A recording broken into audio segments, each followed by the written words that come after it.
The idea of doing less but better is incredibly enticing. It's a very appealing concept, but it also seems incredibly evasive, elusive, just so out of our reach because everything these days seems to be more, more, more. That very concept, less but better, is exactly what we'll be exploring in this week's episode of Fueled Wellness and Nutrition as we talk through the book Essentialism by Greg McKeown. Yay Networks. A quick note before we dive into today's podcast. If you like what you hear, I would love for you to subscribe to Fueled Wellness and Nutrition, wherever you download your podcast. It would also be incredible if you take a minute to rate and review this podcast. Those things do matter and they really help us. I've shared with y'all on this podcast before that as part of my role with Ochsner Health and specifically in our Ochsner Health and Wellness Solutions division, that there's so much really cool personal development that is encouraged. And one of the things that I'm involved in, it's a class, it's called Stretch, and it is a 9-month course essentially from April through December. And we meet 2 Thursdays a month. It is a big time commitment. It's a big mental commitment. There's 10 of us who have been recruited and asked to be part of this. And it's also been a really cool thing because it's like 10 people from all aspects of our division. So it's people who I've interacted with, many of them for years, but not in the level of closeness and just the level of how much you get to know someone and the level of trust even among your peers that heightens when you're in something that's such a concentrated group like this. So it's been a really cool experience. And I had shared that with y'all before because there was a book. Part of it includes we have different speakers from senior leadership who are coming and sharing their experience. And what's really cool about that is they're very revealing, very open, very forthcoming. And one of the very first ones that we had was the topic was vulnerability, and people in very high senior level positions sharing some of their biggest misses. And some of them, one in particular shared, a story that took him years to be comfortable sharing. He was a physician. He's one of our physician leaders. And it was something that he just harbored a lot of shame about. And it took him a long time to even be able to talk about it to a colleague or a friend. And now he's able to kind of share it with us. And so for us to see people who we see the good, we see the successes, we see the growth, we see what they're building or developing, and we're excited to be a part of it or for that to kind of lay the groundwork for things for us to kind of push through along the way. It's been a really valuable experience for us to hear that. And I'm also a big advocate of sharing. And sometimes I'll tell people, I may overshare.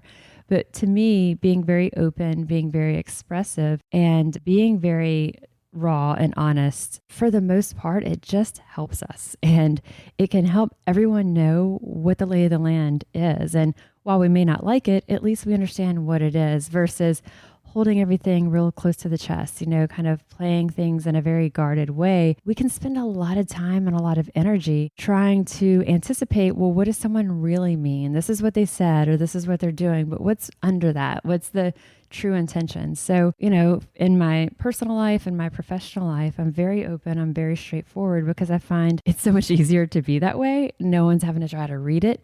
And it's very clear, and it can be just quite frankly, a huge time saver, but also a big energy saver. And in the immediate team, our team of dietitians, that work with me for our client role and our Eat Fit roles, in our immediate team, it facilitates an openness among them, a level of trust, and also expressing and vulnerability among them. And, not having to, again, guess where's someone really coming from? What's the true meaning behind this? Because it's really just putting it out there. So those are some of the types of speakers who have come and shared with us. And so it's been a whole different type of experience than I thought it might be. It's something that I think has truly enriched and enhanced all 10 of us who are in there. And within the 10 of us, we've become so open with each other. And it's again, a camaraderie and a closeness that I didn't expect even before going into this. So we've got great speakers. We've got great topics that are sort of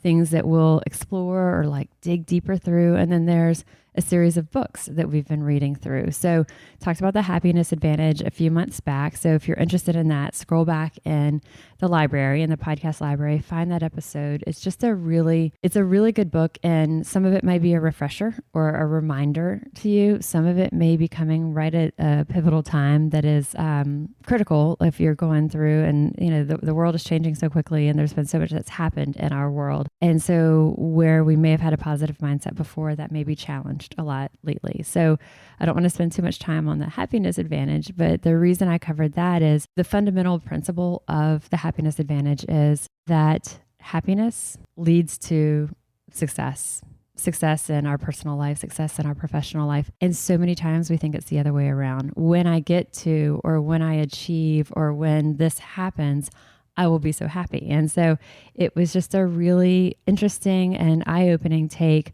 on the science behind that. Not just, a hypothesis, but truly the science. And the author has just studied thousands of individuals and also a ton of literature reviewed to come to the conclusions there. So that's one that I would just highly recommend, Happiness Advantage. The book I'm going to be talking with y'all about today is called Essentialism. This is one that I really, really loved, the Happiness Advantage. I felt like it was a good boost to the things that I felt like I had a good handle on that, and it sort of validated that. The book we're talking about today, Essentialism, it's called Essentialism, The Disciplined Pursuit of Less. The author is Greg McKeown. I'm actually going to link to a short video. It's maybe like a 9-minute video on YouTube that he's being interviewed about the book and sort of the whole premise of how the book came to be. This is one that I have a harder time with. And we'll talk about why do I have a harder time with. I have a feeling a lot of y'all have a harder time with this. And so it's one that I've referred back to this a lot, like with my team. And when we talk about, there's so many good things happening. And I'll speak to, our Eat Fit nonprofit. We work with restaurants, but beyond restaurants, we do so much in the community. We do cooking classes for kids. We do all of these things, festivals, all this stuff that, spans a wide range of community impact. We also do a lot internally inside of Oshner. There's just all these we have a book out, Eat Fit Cookbook. We have a new book coming out this fall. There's just all these really cool opportunities that we have. And you want to say yes to everything because they all can be really rewarding. They all can have some level of impact on the community. They all, many of them can just be a lot of fun for our team to kind of sink into and see this come to fruition. And so from that space, and then also on our nutrition side, we have our team of dietitians. They meet with clients one-on-one, and there's all these areas of specialty that we are tempted by. And so we offer food sensitivity testing. There's collaborations with physicians of specific focused types of nutrition consults, layering in expertise with physicians in certain spaces. So there's a lot of ways that we can become even more specialized and offer even more. On that side too, we have to be really careful. What's out of our scope? When do we need to say that's too much? We won't be as effective if we offer that. And that's sort of what it all comes down to. There's also just a limited amount of time that we have. So the concept behind the book, it's called Essentialism, The Disciplined Pursuit of Less. It's broken into 3 main parts. One is essence. What is the core mindset of essentialism, the core mindset of an essentialist? The second is, how do we decide what really matters? And then the third is, well, how do we cut out the other stuff? So I'm going to walk y'all through a few of my favorite parts of this book, the things that I have a lot of stuff bunny-eared, underlined, highlighted. I have notes that I've taken with it. I want to share with y'all some of the parts that really have touched me the most and that I keep coming back to in my mind when I'm presented with something or when my team is presented with something. We come back to, okay, bring it back to essentialism. And then we all kind of know what that means because we've all talked about this and explored this book together. So as the title indicates, the essentialism is the relentless pursuit or the disciplined pursuit of less but better.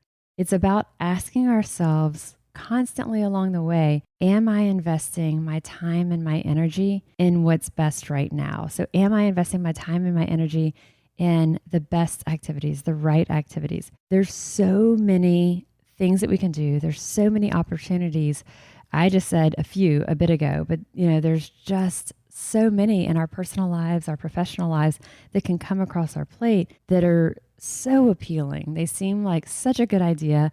They could have a good result. Like we said, they could be a very fun project. They could have that community impact. There's a bunch of different reasons we want to say yes to things. The reality, though, is that very few of these opportunities are truly vital. And the way that we're choosing to spend our time and our energy, those are two of our most valuable resources. I mean, they're so limited. Our time is so limited. What's going to be worth and truly worthy of our time and our energy, there's very few of those things that are truly vital. So as the author points out, and kind of a repeated message throughout Essentialism, is that most of the things that come across our plate are trivial. Very few are vital.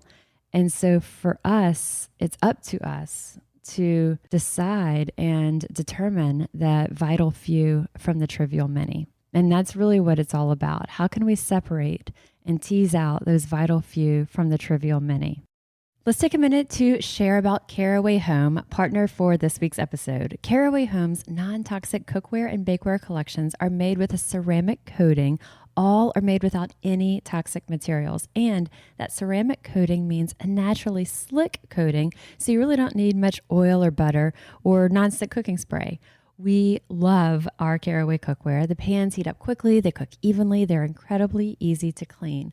They're available in a variety of colors, and even their color palette is elevated compared to traditional kitchenware. Visit carawayhome.com/fueled for 10% off. This deal is exclusively for y'all, our listeners. So visit carawayhome.com/fueled or use promo code FUELED for 10% off at checkout. Caraway, non-toxic cookware made modern. So I highly encourage you to read the book, listen to the book. It's on audiobooks, or, you can purchase the book, a hard copy. I always like that to read and make my notes, because the entire principle of the book is to try to help us learn the difference, how to be able to determine and select those vital few from the trivial many. How do we learn to tell the difference? How do we learn to say no to those other things and select truly only those that are essential? Now, I understand completely this is not possible in every aspect of our life, but remembering that when we say yes to something, we're going to be saying no to something else. And so what are we saying yes to? Are we saying yes to the things that are truly meaningful to us? Are we saying yes to the things that are truly meaningful, truly vital for our own core, our own peace of mind, our own conscience, for our family, for our friends, those people really close to us? What are we saying yes to? Are they truly vital? Because when we're saying yes to whatever's in front of us, we're going to be saying no to something else. That no that we're saying no to may be, we don't have time to fit in that workout. We don't have time to get the amount of sleep that we need. Don't have time to meet those old friends for getting together with them. So what is it that we are, or when we do, are we distracted? Is our mind somewhere else when really the people who are the most important to us are right in front of us? So again, every time we're saying yes to something, think about it in the way that we are saying no to something else. And it may not seem completely obvious in that moment, but that's almost always going to be the reality. And so just making sure that as much as possible, we're saying yes to what really matters. Understanding that in many, many, many cases, we don't have the option to say no to certain things in certain aspects of our job. There's a lot in our jobs. It is not optional. We can't decide that we don't want to do it. It is just part of that. In your minds, try to get past those barriers. So, because we can immediately kind of make a lot of excuses for ourselves. Well, but what about my kids, or what about my job, or I don't have flexibility of this. Our jobs are going to be a very distinct window of our time a lot of times. But what's outside of that? What are the other kind of shoulds that we're putting onto our plate outside of that? So completely understand there's going to be areas that we have zero control to make that choice. So, but instead, shift and start thinking, well, what are the areas that you do have some level of control over? I think it's also really important to note that the concept of essentialism is not about doing less. It's not about saying no to all these things so that you're doing less, but it's about doing the things that matter most, doing things that have the highest level of value for your time and your energy, the highest level of impact for your time and energy. And it's not about doing less just for the sake of doing less. It's about being very selective with those greatest resources, the time and the energy, and trying to make sure that we are saving enough of those things to truly put that energy and that focus into what really matters. Another way to say this that Greg McKeown, the author, how he kind of lays it out in the book, it's kind of a different way of thinking of it. Same, what I'm about to say is kind of saying the same in different words. The way of the essentialist means living by design, not by default. So instead of making choices reactively, we're just reacting to something and we have that impulsive reaction to a situation. Instead of that, the essentialist is first doing our best to distinguish the vital few from the trivial many, removing those things that aren't essential, and then looking to see, well, what are the obstacles that are preventing me from getting to or doing or putting the time or the focus or the energy into those things that we do truly think are vital, that they are essential. I think it also helps, to kind of have a visual when we think of the non-essentialist mindset. Think of it as just kind of, it's a clutter. Our brains are a clutter. Our life feels like a clutter. We think that everything is important. Whereas the essentialist, maybe it's a little bit more streamlined, a little smoother. And whereas the non-essentialist thinks it's all important, the essentialist says, okay, only a few things really, truly matter. The non-essentialist may say, how can I fit it all in? And how many times are we doing that? It's all important. How can I fit it all in? Whereas the essentialist is saying, yeah, only a few things really matter. And what are the trade-offs that I'm willing to make? So instead of reacting to what's most pressing, having that reactionary mindset, taking that minute to think through, to strategize, to plan, and really map out what really matters. One of the things that Greg McKeown says, and he has it in several places through the book, is if we don't prioritize our life, someone else will. Let's take a minute to talk about Smile Brilliant, a sponsor for this week's episode. So one of the things that we know about stress is that it manifests itself in just so many ways. And one way that many people experience it is grinding their teeth, clenching their jaw. And we know that not only does this damage our tooth enamel, it can crack our teeth, lead to migraines, and fixing or preventing these issues can be really expensive. So the cost of custom night guards from Smile Brilliant is low. It's as low as $45 per guard. Reorders are $25 per guard. A digital file of your dental impression is kept on file to make reorders hassle-free.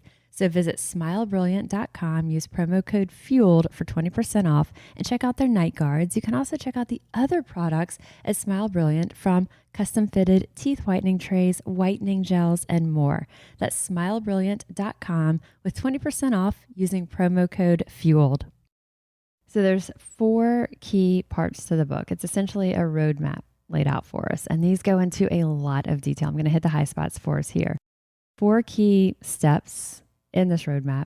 The first being essence, like what is that core mindset of an essentialist? And under that, we think about individual choice. We get to choose, in many cases, when can we choose? I'll rephrase it like that. When can we choose how we can spend our energy and our time? And then being aware of the prevalence of noise, that almost everything is noise and very few things are going to be really valuable. So really filtering through that to see what is the reality of trade-offs. Because if we don't have a choice in certain areas, then there's no point in talking about trade-offs. And the bottom line is, like, when we think about how can I fit it all in, well, maybe we don't need to, or maybe it's not even something that is beneficial for us to do. So when we think about how can I fit it all in, instead think about maybe, well, what are some of the trade-offs that I'm willing to make? What do I want to say yes to? What do I want to say no to? So when we're thinking about the essence, that core mindset of an essentialist, it's individual choice, realizing, again, this isn't going to apply to every area of your life. What are the areas of your life that you do have that choice, though?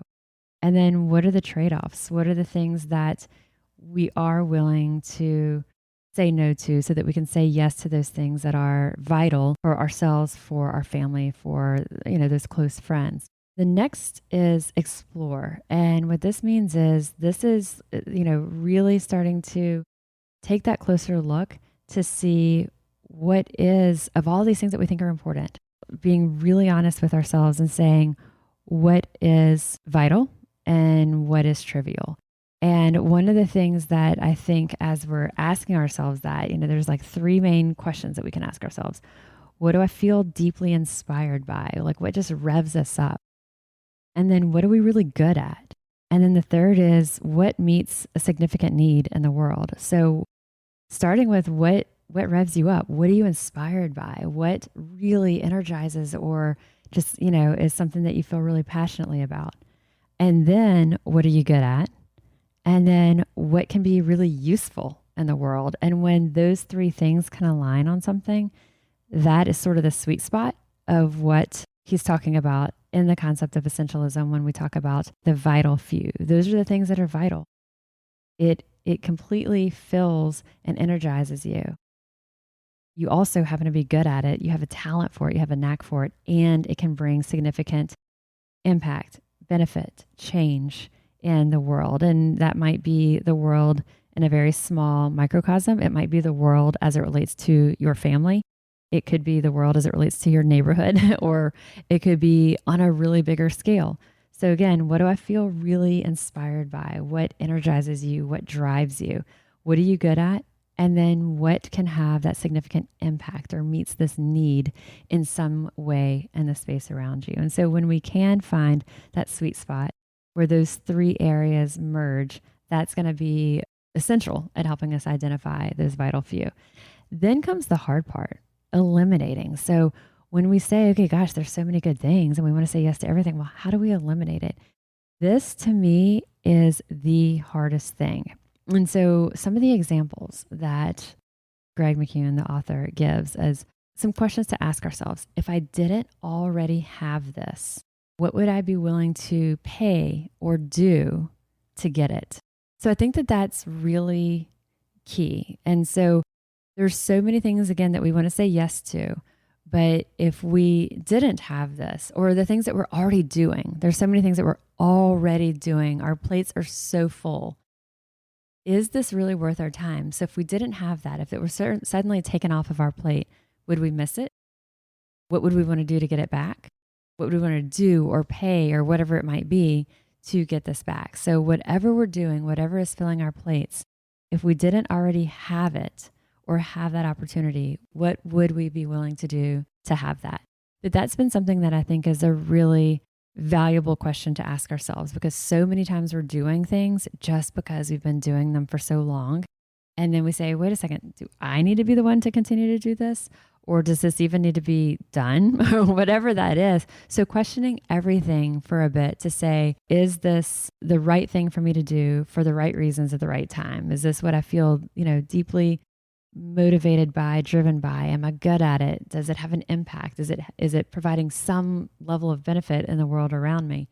And then if not, okay, how do we step away from it? So if you're doing stuff and you wouldn't really be willing to go out of your way in terms of time or money or whatever it is to get it, then we need to rethink, is it worth doing? Again, to me, that step of elimination is the hardest thing. So sometimes it may mean saying just no entirely. Something's just not going to happen. Other times it may be, you know what, this really is something that needs to be done, or it's a good thing for this to be done, but you or your team or whatever that may be is just not the right person for it. But you can identify someone else who is.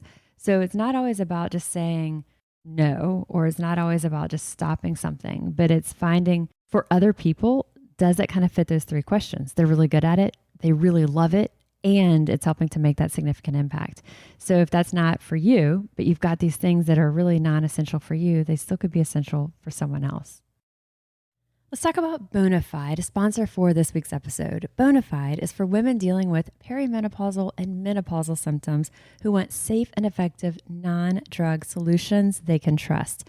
Silvessa by Bonafide is the first comprehensive system designed to restore and protect hair and skin affected by estrogen decline from the inside and out. Silvessa delivers 3-way support. It includes a daily capsule, hair serum, and skin serum that work together to support our hair and skin. Give Bonafide a try today. No hormones, no prescription required. Our listeners receive a special offer up to 54% off when you subscribe to any product by going to hellobonafide.com using promo code FUELED. That's hello, BONAFIDE.com, promo code FUELED to claim your special offer of up to 54% off when you subscribe to multiple products, including Silvessa. For best prices, free shipping, go to hellobonafide.com, use promo code FUELED. To me, this is so hard for a bunch of reasons. We feel like we're missing out. If we think that, wow, this is a really good opportunity, this could be a really cool project, and we're not going to do it, there is a huge, I don't want to miss out on that. I don't want to not be on board for that really cool thing that might be happening.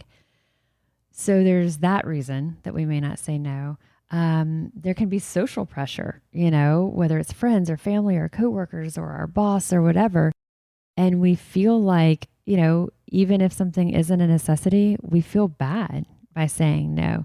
So to me, the essence and understanding the essence of essentialism, understanding that it is important to separate out the vital few from the trivial many, understanding that it is important to have more of an impact to be able to do this, understanding that step of exploring, understanding, asking ourselves those 3 questions, where's the sweet spot? All of that feels like, okay, I can do all these things pretty well. Once we get to that step of eliminating, wow, that becomes to me just the biggest challenge. And it's something that I work on every single day. It's something that I ask my team, is this something, what do y'all think? Is this worth our time? Anything that is a big investment of our team's time after, if we host an event, we always kind of have this huddle after. Is this worth still us doing this? And so it's something that I know this space right here is something I can continue to improve on and really need to continue to improve on. It's something that is the hardest part for me though. And the last step is the execution, putting it into practice. So when we think of this roadmap of, okay, the essence, what is that core mindset of an essentialist? What are the trade-offs? Understanding that there needs to be trade-offs, exploring, separating the trivial many from the vital few. Then really asking ourselves those hard questions so that we can find that sweet spot, that we're doing what we love, hopefully what we love, what we're good at, and has a purpose, serves some purpose, again, whether it's in our immediate small space around us or it's a bigger impact in our community and our world. And then there's that elimination step, which I find just really the hardest. And then the execution, putting it all together, putting it into practice. And all of these, they don't exist separately. They're really all, we're doing each of these all along the way, every day, continually asking ourselves these questions because we're going to be continually presented with opportunities, with ideas. There's so many things that, we all get it. I know you're getting it. People say, hey, have you ever thought about doing, and then they're fill in the blank, or, hey, why don't we? And you're like, oh yeah, that sounds fun. And then you're like, why did I commit to this? So there's things like that are crossing our email, text messages that we're getting all the time, invitations that we're getting all the time, that literally on a daily basis, we're putting all of these into practice. And so under that space of execution, putting it into practice, a couple of the things that Essentialism covers is building in a buffer for the unexpected. So not waiting till the last minute, prepare well and prepare early, building in that buffer for the unexpected. Also doing the most important thing first. So when we have our list, and I know I have it for me, I have my list broken into focus task and then kind of just everyday tasky things. So here's the focus projects and here's the tasky smaller things. It's easy to knock off those smaller things. It's harder to block that time and energy and save that space for the focus. So when it comes to executing, putting this all into practice, build yourself that buffer. Know that there's going to be things that are unexpected. So as much as possible, prepare early and prepare really well. Do the most important thing first. That might not be possible all the time, but you may have 3 things that are sort of hanging out there. They're like hanging out on your list that you want to do. Block out time and chisel away at least one of them. And yeah, you're going to do those other tasky, the easy things that we can scratch off our list. Those are going to happen along the way, but protecting a little bit of time to do at least one of those important things first, or at least make sure you've got time to address that in some regular intervals. Making sure that we are being very deliberate in what we're choosing to tune into, what we're choosing to listen to. So we talked recently, we had our pickup challenge, our smartphone pickup challenge. If you haven't listened to that, go back and listen to it. Dr. David Houghton, one of our neuroscientists at Ochsner, joined me for the podcast, really talking about the influence of digital technology and how when we are so reactionary to it, kind of going back to that topic of earlier of being reactionary versus being mindful and setting forth our plan ahead of time, when we're reactionary to our phones, it completely disrupts all of our thinking. So to have that highest level of focus, to be able to do that important thing first, or at least chisel away at it a little at a time, it requires us to deliberately choose what we're tuning into. And so setting our alerts on our phone, when I record this podcast, I put do not disturb on, so I don't have things that are, there's no risk of the phone ringing or disturbing this. I've shared before on this podcast, I have almost every single alert turned off. So text messages, phone calls, emails, I don't have banner pop-ups. I don't have sounds that come through on my phone. So I don't have that distraction when I am choosing to have that level of focus. When I'm choosing to look at my phone, it's because I'm choosing to look at it, not because I've been prompted by a buzz or a flash up on the screen. And then finally, I think ultimately there's a couple of other key takeaways. Realizing that essentialism, it's not about just success. It's not about what are we accomplishing.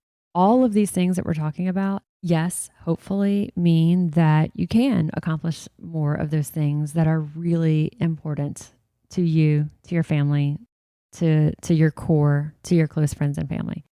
Hopefully there are things that you could accomplish, but it's not just about accomplishment or success in completing these things. It's about having meaning and purpose along the way. And so if we find that we are enjoying and we're thriving in these small spaces and they're bringing us joy, well, we need to factor that in when we're looking at what's the trivial many versus the vital few. Is it bringing us joy? Then let's keep it. And so in part of that selection process, that elimination process, another way that Greg McKeown refers to it is when you're deciding, do you want to do something or not?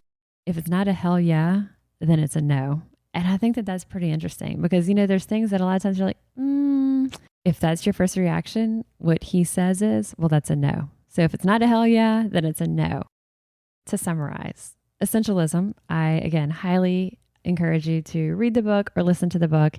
It is Essentialism, The Disciplined Pursuit of Less by Greg McKeown. I'm going to link to I think a 9-minute video with him about the book. And so it's, I think just that alone, I find it inspiring. I shared it with my team. I think that they liked it as well. So it kind of gives you, it lets you hear in his words, his reason behind kind of coming to and arriving at this mindset and developing the strategy for himself and, sharing it with us and for us to kind of adopting and fitting it into our life in whatever way that looks. And it's going to look different for each of us.